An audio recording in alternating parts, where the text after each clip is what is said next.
पधारे हुए अति सम्माननीय गौ भक्तों के हृदय में विराजित श्री कृष्ण को प्रणाम वंदन। सम्मानित मंच, जो सभागार के पीछे खड़े हैं, मैं उनसे भी निवेदन करना चाहूँगा कि आगे कुर्सियाँ खाली है, वो आपका इंतज़ार कर रही हैं। आप खाली होने का इंतज़ार कर रहे हैं तो आप चाहें तो आगे आके बैठ सकते हैं। जो इधर बैठे हैं, यहाँ आने का केवल मात्र अपना एक ही मकसद है कि वहाँ पर क्या चर्चा होती है, यहाँ से कुछ लेकर जाने के लिए आए हैं, तो थोड़ा लाइन में आना ही पड़ेगा, तभी जाकर के कुछ मिल पाएगा। देने वाला व्यक्ति आपके वहाँ तक नहीं आ पाएगा। डूंगरगढ़ तक तो आ गए, बाना तक आ गए, लेकिन पंडाल के बाहर आकर के कुछ दिया नहीं जा सकता।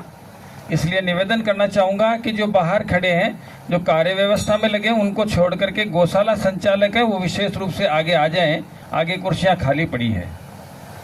कोई बात सुनने से रह जाएगी तो फिर बाद में आप पूछेंगे कि उस बारे में क्या बात हुई थी, मेरा तो ध्यान कहीं और था।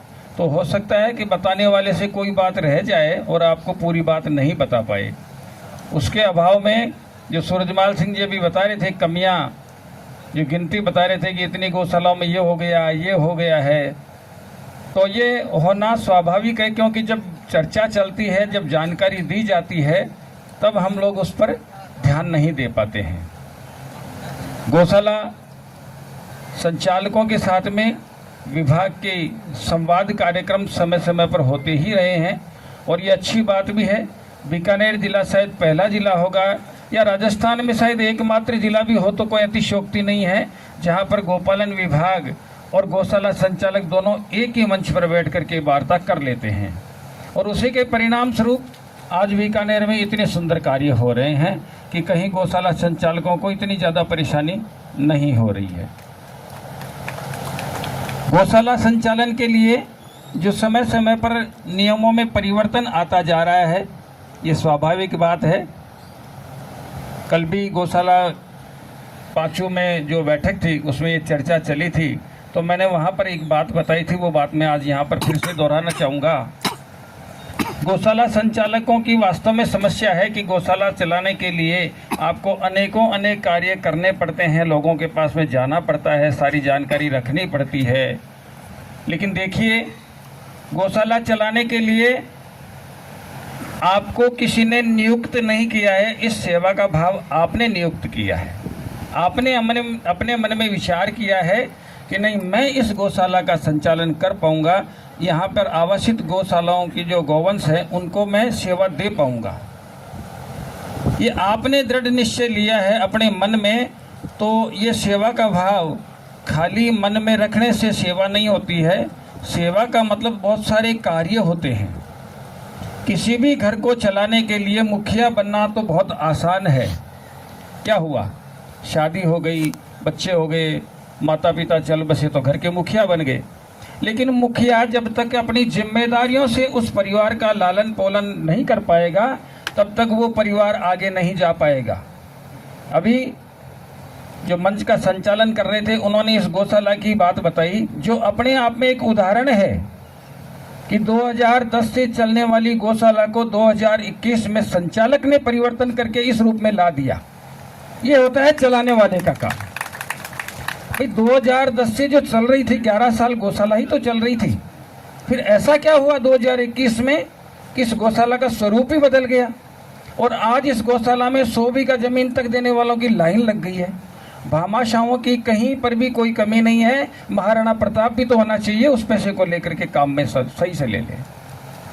तो ये भाव जब आपके मन में आया कि गौशाला हमें चलानी है, तो उसको चलाने का तरीका भी आपको समझना पड़ेगा। आपने अपने पैसे से वाहन परचेज किया, आपने कार खरीद ली, अपने बाइक खरीद ली और नेशनल हाईवे पर चले गए। आप आगे जाएंगे तो आपको इंटर सेपरेटर यहाँ डूंगरगढ़ से निकलते ही मिल जाती, शायद वो रोक लेती है, भैया आपकी स्पीड तेज है, आपका लाइसेंस दिखाइए, आपकी गाड़ी का इंश्योरेंस दिखाइए, आप गाड़ी गलत चला रहे थे, आपको सीट बेल्ट लगानी चाहिए थी। आप लोग कभी कहते हैं उनसे कि मेरी पैसे की गाड़ी है, तू कौन होता है पूछने वाला? ये मैंने गाड़ी परचेज की है या कोई समस्या गले में ले ली है? गाड़ी आपकी, पैसा आपका, सब कुछ आपका है। रोड पर टोल टैक्स भी देते हैं, भैराराम जी छोड़ते नहीं, वहां जाते हाथ लगा देते हैं, बेरे लगा देते, भाई टोल टैक्स तो देके जाओ, अच्छी गाड़ी, अच्छी रोड पर गाड़ी चला रहे हैं।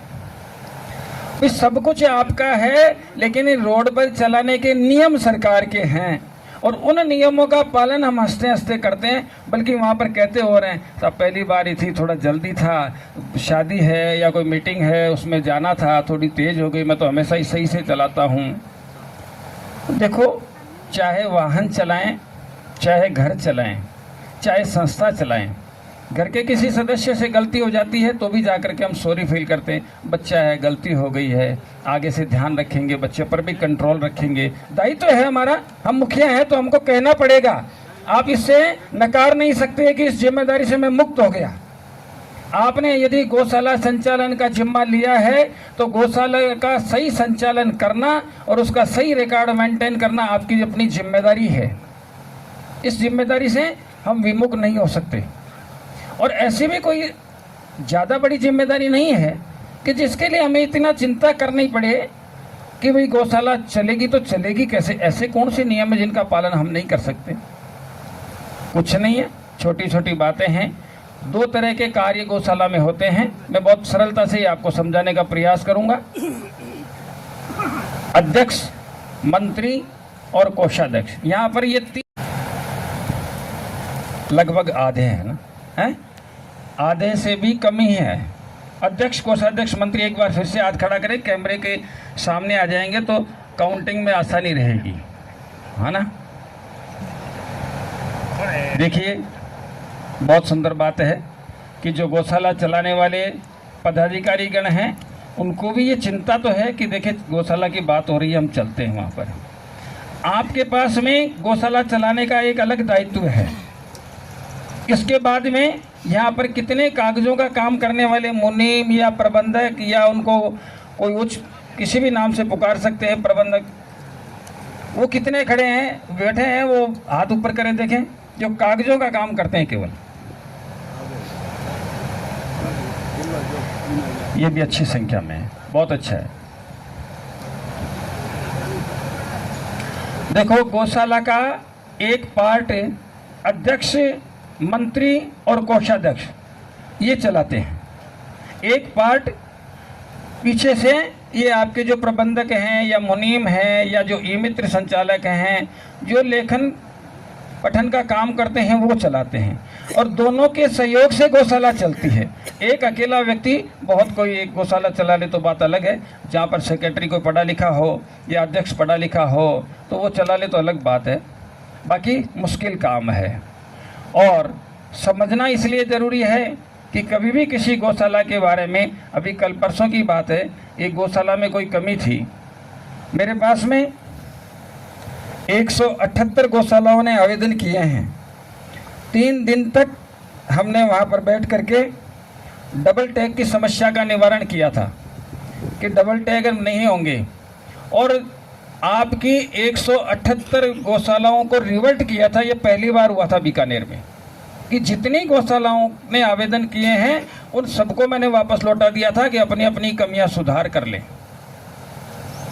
और कितनी गौशालाओं ने किया, इसका उदाहरण भी सामने है कि 93 गौशाला आज भी ऑब्जेक्शन में है। 93 गौशालाओं की लिस्ट मेरे पास में है, किसमें क्या कमी है मैं अभी आप चाहो तो यहीं बता दूंगा।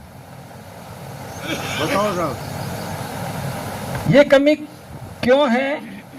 ये आपकी अपनी कार्य करने की क्षमता कमजोर होने के कारण है, इच्छा शक्ति कमजोर होने के कारण है। ऐसी कोई कमी मेरे को नजर नहीं आई जो आप पूरी नहीं कर सकते थे, या ऐसी कोई कमी नहीं है जो आपके प्रबंधक या आपके मुनीम ये नहीं कर सकते थे। गौशाला चलाने में मंत्री, कोषाध्यक्ष और सेक्रेटरी, यहाँ पर कितने ऐसे हैं जो खड़े होकर के अभी मंच संचालन कर रहे थे, उन्होंने इस गौशाला में आवासित गोवंश की संख्या का वर्णन किया था। कितने गौशाला संचालक ऐसे हैं जो ऐसे बता सकते हैं यहाँ आकर के मंच पर कि मैं मेरी गौशाला की स्थिति बता सकता हूँ? कोई एक आकर के बताए।